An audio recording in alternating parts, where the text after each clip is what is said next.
오늘 저는 에베소서 4장 1절로 6절의 말씀을 가지고 크게 한번 따라 하시겠습니다. 하나됨을 힘써 지키라.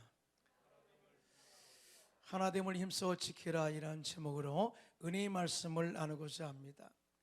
인류 역사는 분열과 연합을 반복하면서 흘러가고 있는 것을 보게 됩니다. 역사의 흐름 속에서 볼 때 국민이 하나로 연합된 나라는 강성하였고 국론이 분열된 나라는 힘없이 무너지는 것을 볼 수 있습니다. 영적인 삶도 마찬가지입니다. 마귀는 인류의 조상 아담과 하와를 유혹해서 선악과를 따먹고 죄를 짓게 함으로 인하여 하나님과 원수되게 하고 영적 단절과 분열을 가져왔습니다. 그러나 예수님께서는 이 땅에 오셔서 십자가에 죽으시고 마귀를 멸하셨고 다시 부활하심으로 하나님과 인간 사이에 죄에 막힌 담을 하시고 예수 믿는 우리들을 하나님과 일치 하나됨을 이루게 한 것을 보게 됩니다. 이에 대해서 요한복음 11장 51절 하반절에서 52절에 보면 이렇게 말씀합니다. 시작. 예수께서 그 민족을 이해하시고 또 그 민족만 이해할 뿐 아니라 흩어진 하나님의 자녀를 모아 하나가 되게 하기 위하여 죽으실 것을 미리 말함이러라 이렇게 말씀하고 있어요. 다시 말해서 예수 그리스도의 십자가의 죽으심은 세상에 있는 사람들을 불러 주 안에서 하나가 되게 하고 흩어진 믿음의 사람들을 하나로 모기 위해서 그렇게 십자가에 죽으셨다고 말씀하고 있습니다. 그래서 교회와 성도의 일치는 정말 중요합니다. 교회가 성령과 말씀 안에서 하나가 되어질 때요, 이 교회가 영적으로 성장할 뿐만 아니라 예수님의 주장 명령 선교와 전도에 많은 열매를 맺게 할 줄로 믿습니다. 또한 교회가 기도로 하나가 되어질 때에 마귀와의 영적 싸움에서도 당당하게 맞서 마귀의 진을 파하고 마귀를 이겨 승리할 수가 있는 것입니다. 다시 말해서 영적 힘, 마귀를 데려가고 이길 수 있는 힘이 바로 하나의 영성, 일치의 영성에 있다는 것을 말씀하고 있어요. 그래서 사도 바울은 오늘 본문에 성령의 하나 되게 하신 것을 힘써 지키라고 말씀하고 있는 거예요. 여름 코로나19 바이러스로 인하여 우리들은 마스크를 착용하는 것이 일상의 삶이 되었어요. 그런데 우리 세대 간 사람들 간의 대화가 단절되게 만들어 버렸습니다. 더 나아가 사회적 거리두기가 강화되면서 바이러스 확산을 막는다는 이유로 정부가 비대면 예배를 조치하므로 성도들은 자기 의지와 상관없이 하나님과의 관계, 교회와의 관계, 성도들과의 관계가 멀어지게 되는 영적인 답답함을 경험하고 있습니다. 이럴 때일수록 우리들은 환경이 그러니 어쩔 수가 없어, 코로나라고 그러잖아 라고 하는 것으로 인하여 정신줄을 놓거나 환경을 절대 치부하지 말고 정신을 바짝 차리고 깨어 기도하여 하나님께서 말씀하신 것처럼 주 안에서 하나됨을 힘써 지켜 이 어려운 환경을 이겨 승리하는 저와 여러분들 되시기를 예수님의 이름으로 축원드립니다. 자, 그러면 하나됨에 힘써 지키는 것은 어떤 것을 힘써 지켜야 될까요? 첫째로 성령의 하나 되게 하신 것을 힘써 지키라. 그리고 이렇게 말씀을 하고 있어요. 오늘 본문 에베소서 4장 1절로 3절입니다. 시작. 그러므로 주 안에서 갇힌 내가 너희를 권하노니 너희가 부르심을 받은 일에 합당하게 행하여 모든 겸손과 온유로 하고 오래 참므로 사랑 가운데서 서로 용납하고 평안에 매는 줄로 성령이 하나 되게 하신 것을 힘써 지키라. 이렇게 말씀을 하고 있어요. 여기서 성령의 하나 되게 하시는 것, 이것은 바로 중요한 영적인 의미가 있는데요, 헬라어로 헤노테타라는 말인데요, 성령 안에서의 일치를 의미하고 있어요. 다시 말해서 성령이 없이는 절대 우리가 하나 될 수가 없다. 성령은 하나로 형성되어지는 주체가 되는 것이고, 성령 안에서 우리가 충만할 때 하나로 되어질 수 있음에 대해서 강조하고 있는 내용입니다. 이와 같이 성령님은 각 성도들의 마음속에 임재하셔서 성령 안에서 한 마음을 품고 하나님 나라와 하나님의 영광을 위해서 같은 목적과 목표를 가지고 일하도록 이끌어 가신다는 사실 믿으시면 손 들고 아멘 하시기 바랍니다. 더 나아가 성령님은 교회 공동체 안에 임재하셔서 성도들 간의 영과 혼과 육이 하나가 되게 하고 하나님과 뜻과 비전을 가슴에 품고 이 하나님의 비전을 이루어감에 있어서 서로 협력하고 유기적인 관계를 이루어가도록 돕는 역할을 하는 분이 바로 성령님이시다 라고 이렇게 말씀을 하고 있는 거예요. 그런데요, 사도 바울은요, 너희가 부르심을 받은 일에 합당하게 행하여 이 말씀을 해요.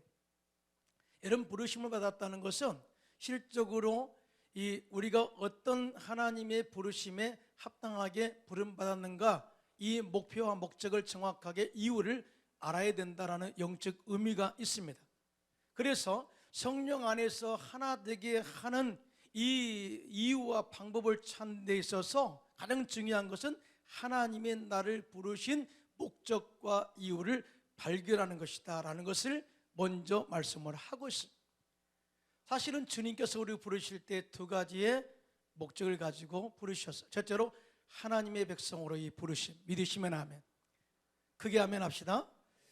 우리가 죄인 되었을 때, 부족할 때 허물로 죽은 우리들을 부르셔서 우리의 모든 죄를 사하시고 하나님의 아들 나라로 옮기셔서 하나님의 백성 되게 하셔서 하나님의 축복을 기업으로 받게 하셨어요. 그래서 우리가 하나님의 자녀된 사람은 영혼이 잘된같이 범사가 될 때고 강건한 복을 누리는 것이 합당한 줄로 믿습니다. 이러한 축복을 위해서 부르셨다는 거죠. 두 번째 부르심은요, 사명의 부르심이에요. 하나님께서 우리를 부르시는 것은 바로 사도들을 택하여 사람 낳는 어부로 사용한 것처럼 우리를 통해서 하나님 나라를 확장하고 또 어둠 가운데 있는 자들을 불러내어 빛 가운데로 인도하는 사명을 완수하도록 하기 위해서 우리를 부르셨다고 하는 이 부르심, 이것을 깨닫게 되시기를 예수님의 이름으로 축원드립니다. 그런데요, 오늘 본문에 보니까 사도 바울은 이런 이야기를 합니다. 그러므로 주 안에서 갇힌 내가 너희를 권한다. 여기서 갇혔다고 하는 것은 감옥에 있다, 그 말이. 그런데요, 사도 바울은 이 감옥에 갇힌 것을 자랑스럽게 이야기하고 있어요. 내가 감옥에 갇혔어, 나를 동정해, 나를 기도해, 그렇게 말하지 않아요. 내가 감옥에 갇힌 것 부끄러워, 그렇게 말하지 않아요. 나는 너무나 감옥에 갇힌 것을 자랑스럽게 생각해.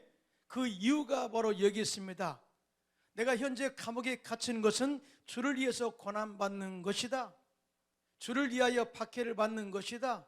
주를 위해서 옥에 갇히는 것이다. 주를 위하여 삶의 불편함을 가지고 살고 있는 것이다. 그런데 이것이 모든 것이 하나님의 부르심에 합당한 삶의 이유라는 사실을 깨달았기 때문인 줄로 믿습니다. 굉장히 중요한 그의 고백이에요. 물론 감옥에 갇히는 것은 정신적으로 육체적으로 매우 고통스러운 일이죠.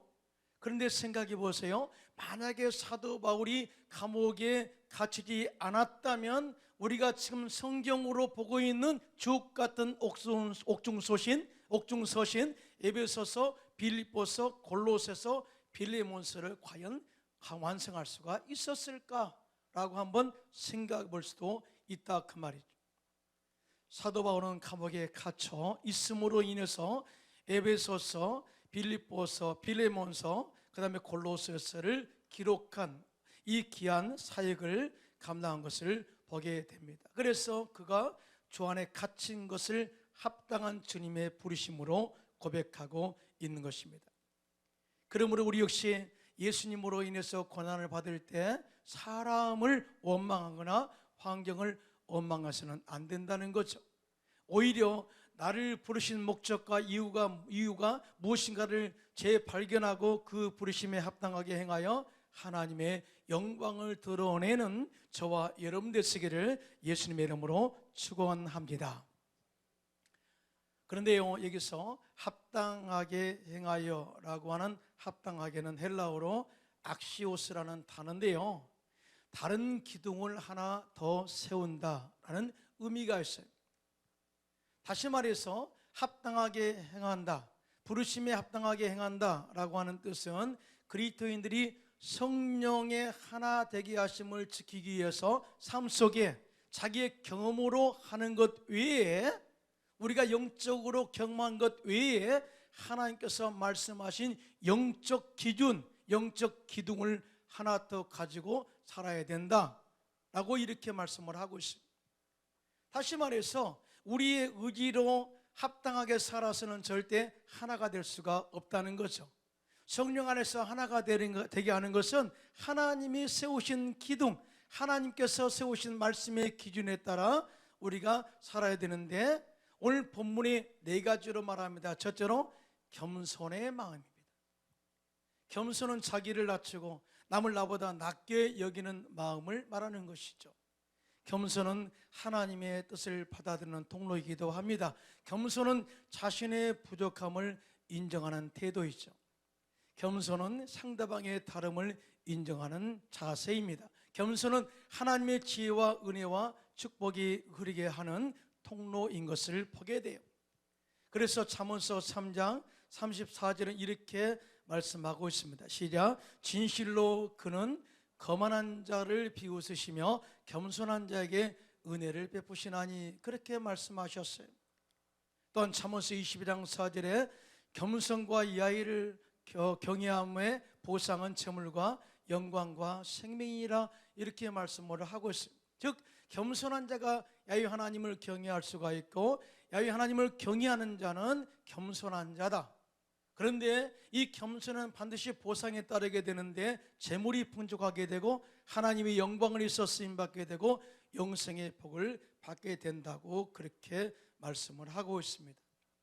그러므로 우리는 어떠한 상황에서도 하나됨을 지키기 위해서 마음속에 겸손함으로 서로의 다름을 인정하면서 하나님을 섬기고 교회를 섬기고 성도를 섬기는 저와 여러분 되시기를 예수님의 이름으로 축복합니다.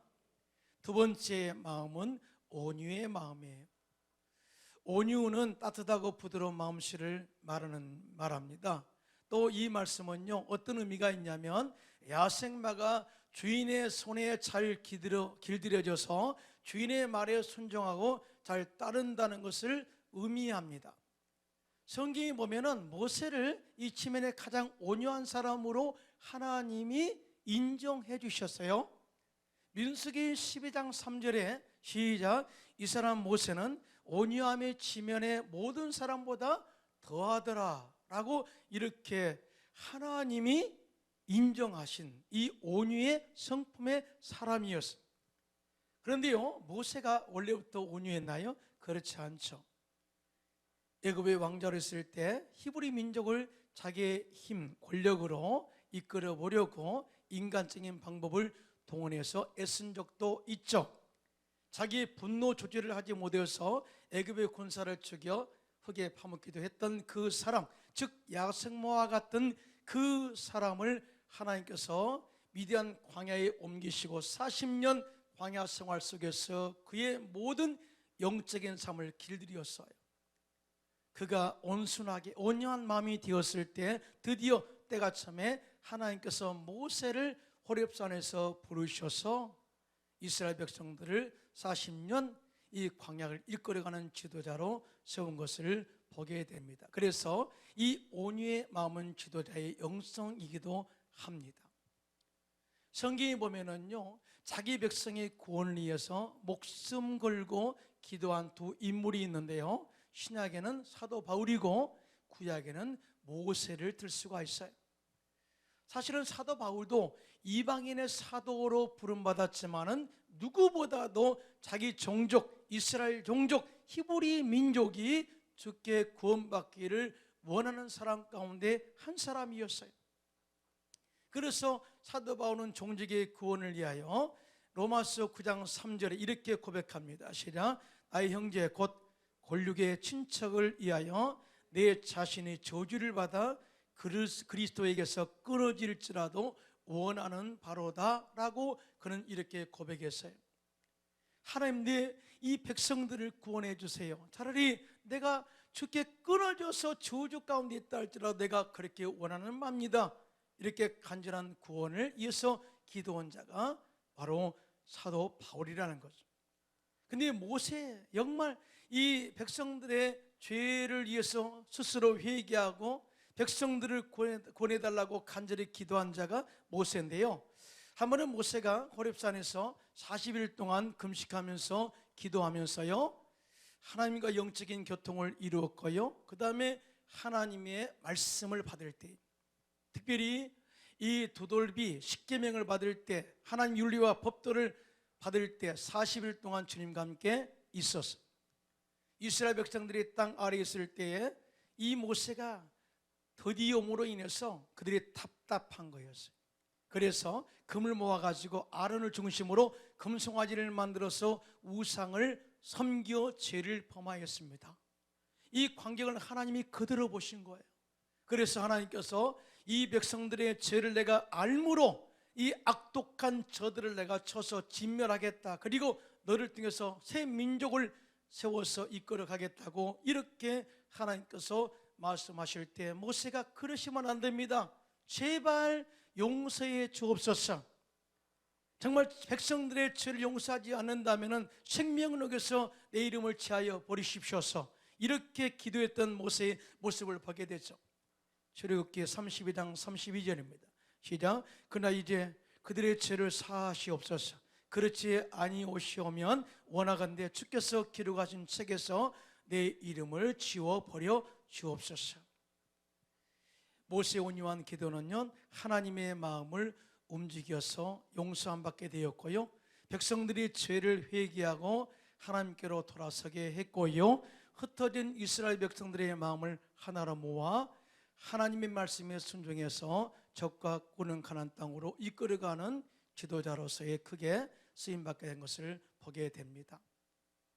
그만큼 오주의 성품은 하나 되게 하는데 중요한 성품을 이야기하고 있는 것입니다. 세 번째로 오래 참음과 용납입니다. 오래 참음은 헬라어로 마크로디미아인데요, 때때로 다가오는 고통과 어려움들을 꾸준히 견디어낸다라는 뜻을 가지고 있어요. 오래 참음이란 다른 사람에 의하여 피해를 받았을 때 자기가 받은 피해에 대하여 남에게 복수의 마음을 품지 않는 마음을 말하는 것이고, 자기에 대하여서는요 환난이나 고통을 참고 견디는 것, 이것이 바로 오래 참음이다 라고 그렇게 설명을 하고 있습니다.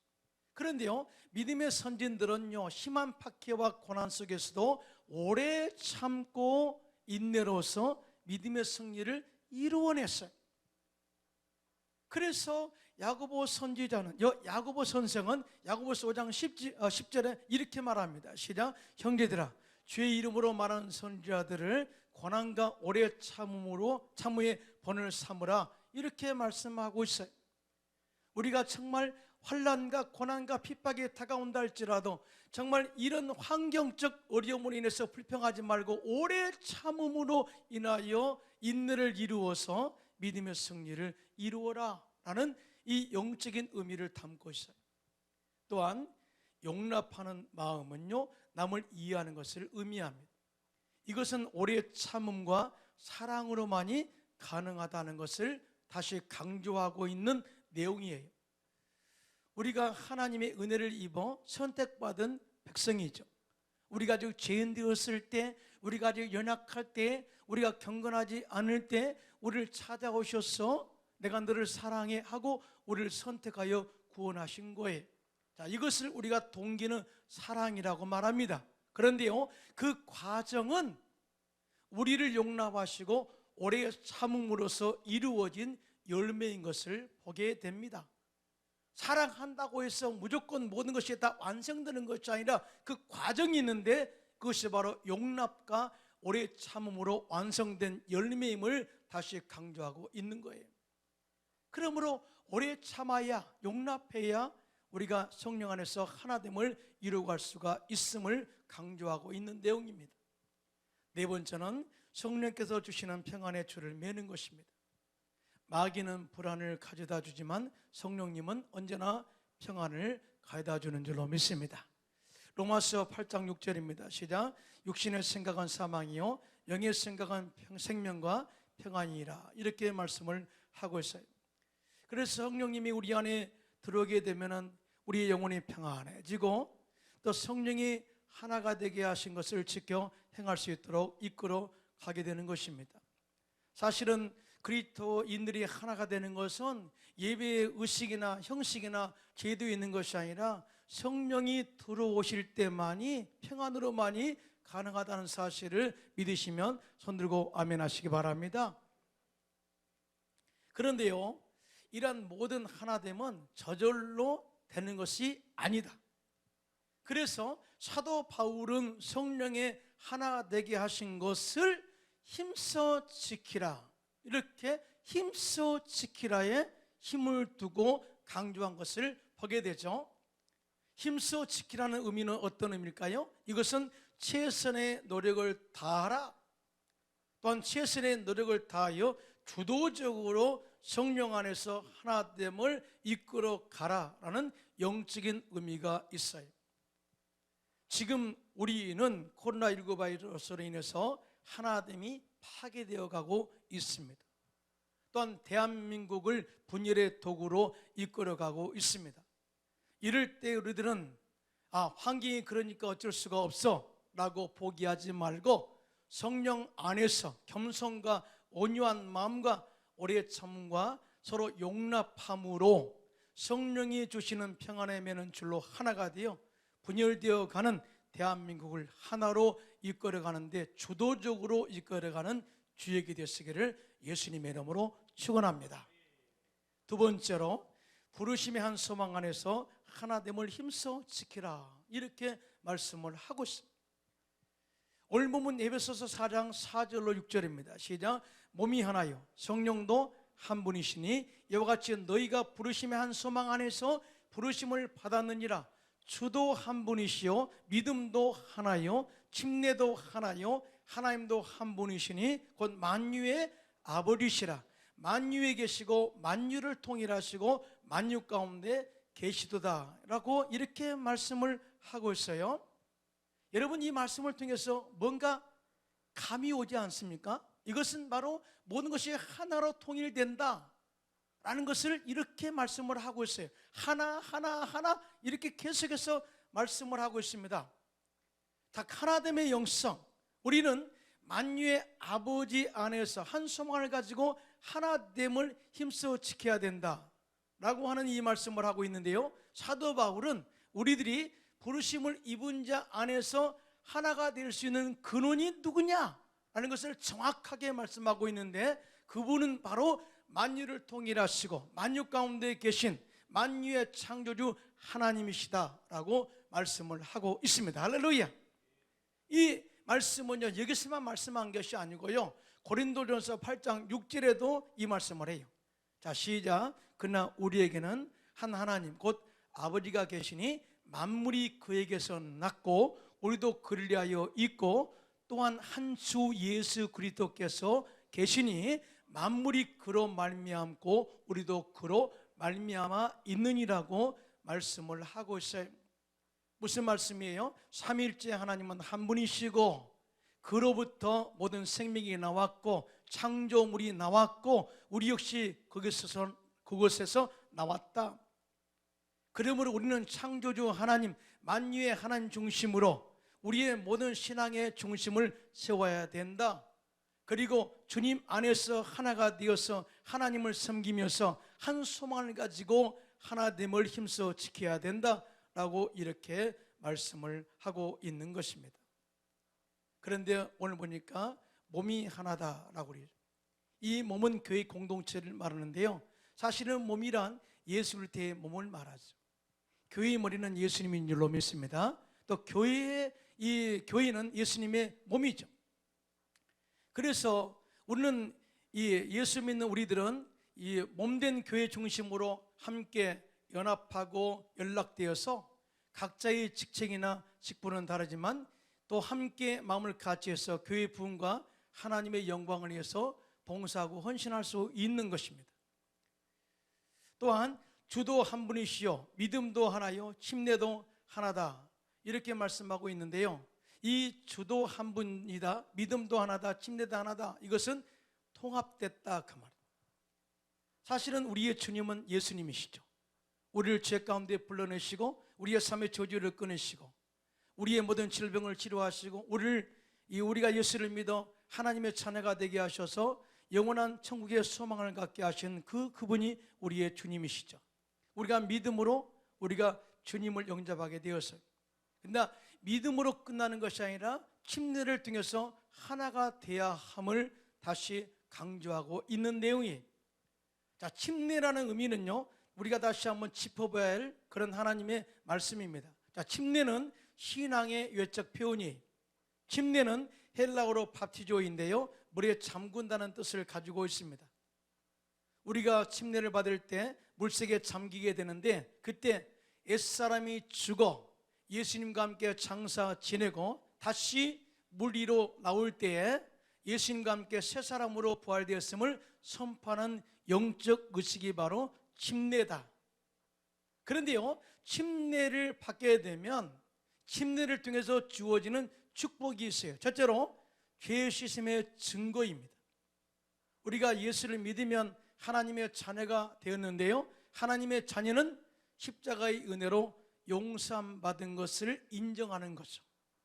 잠깐, 용서받은 의인이 하나님을 만날 수가 있는데요, 바로 이 외적인 증거, 죄 없는 의인임을 증거하는 것이 바로 침례다라는 것을 이야기하고 있어요. 두 번째는요, 예수 그리스도와 연합되었음을 증거하는 것입니다. 다시 말해서 나는 혼자가 아니라 주님이 내 안에, 내가 주님 안에 거하는 삶, 주님과 함께 동행하는 삶을 증거하는 것이 침례의 의미다는 것. 세 번째, 신앙의 공동체가 되었음을 선포하는 거예요. 우리가 각자 신앙생활하지만 교회 공동체 안에서 우리가 서로 지체가 되어짐으로 말미암아 서로 연락하고 연합해서 한 강력한 공동체 일원으로서의 활동을 재개한다는 영적인 의미가 있어요. 이것이 바로 침례의 의미예요. 네 번째, 더 중요한 사명이 있죠. 이제는 침례받고 난 이후에는 나는 이제 예수님의 제자로서의 사명적 책임을 받은 자다. 그래서 전도와 선교를 헌신적으로 하는 삶을 살게 되었다는 결단을 하게 하는 게 바로 침례의 영적인 축복인 것입니다. 그런데 왜 하나님께서는 한 믿음을 가져라, 한 성령 안에서 하나가 되어라, 한 침례를 받아야 된다, 한 믿음을 가져야 된다, 또 만유를 통일하시고 만유에 계신 하나님 안에서 한 소망을 품고 하나 될 것을 힘써 지키라고 한 이유가 무엇일까요? 그렇게 한 것은 우리가 하나가 되어질 때 하나님의 능력과 힘이 우리 가운데 임하게 되는 것입니다. 할렐루야. 분열하면 망하지만 우리가 마음으로 영적으로 하나가 되면 반드시 우리는 승리를 이루어낼 수가 있다는 사실을 믿으시면 손들고 아멘 하시기 바랍니다. 제가 금요일에도 언급했습니다만 1967년 2월 5일부터 10일 6.11 전쟁, 당시 이스라엘 군사 2만 명, 아랍 4개국 연합국 군사 50만 명과의 6.11 전쟁에서 이스라엘이 대승리를 거두게 되었죠. 그런데요, 이스라엘 대승리의 그 원인을 크게 세 가지로 정리해서 발표했어요. 첫째는 유일신 신앙. 그들은 유일하신 하나님을 섬기는 신앙으로 뭉쳤어요. 둘째는 국론 통일. 우리는 나라를 지켜야 된다는 그런 영적인 목표를 가지고 마음이 하나가 되었어요. 세 번째, 제공권 장악. 제공권 장악은 비행기 어떤 공군의 장악도 포함됐지만 영적 제공권 장악을 의미합니다. 그래서 당시 총사령관이었던 모세 다얀 장군은 6.1 전쟁을 영적 전쟁으로 선포하고 보이지 않는 영적 세계에 존재하는 자들과 영적 싸움을 싸워야 된다. 그러기 위해서는 우리가 영상과 전파와 사이버 공간을 장악해야 된다. 그래야만이 우리가 영적으로 승리할 수가 있다. 더 중요한 것은 이 전쟁의 승리를 이루기 위해서는 유일하신 하나님의 신앙을 재확립하고 부단히 자기 갱신과 영적 무장으로 일치와 연합을 이루어 힘을 축적하고 집합시켜야만이 승리할 수가 있다라고 선포했습니다. 이스라엘 백성들은 모세의 다인 장군의 말에 순종해서 정말 신앙 안에서 한마음이 되어 300만 이스라엘 백성들이 1억 5천만 되는 아랍 4개국 이 연합군과 대결해서 이스라엘은 대승리를 거두게 된 것을 보게 됩니다. 하나님이 함께 하시면 능치 못함이 없는 줄로 믿습니다. 함께하는 힘이 이렇게 강력하다는 사실을 가르쳐주고 있습니다. 지금 우리들은 코로나19 바이러스에 의해서 교회의 분열과 파괴의 공격을 받고 있습니다. 이럴 때일수록 우리는 정신을 차리고 바짝 기도할 뿐만 아니라 성령 안에서 하나가 되어 부르심의 한 소망을 품고 환경에 맞서 승리함으로 전능하신 하나님의 존재를 드러내는 저와 여러분들 되시기를 예수님의 이름으로 축원합니다.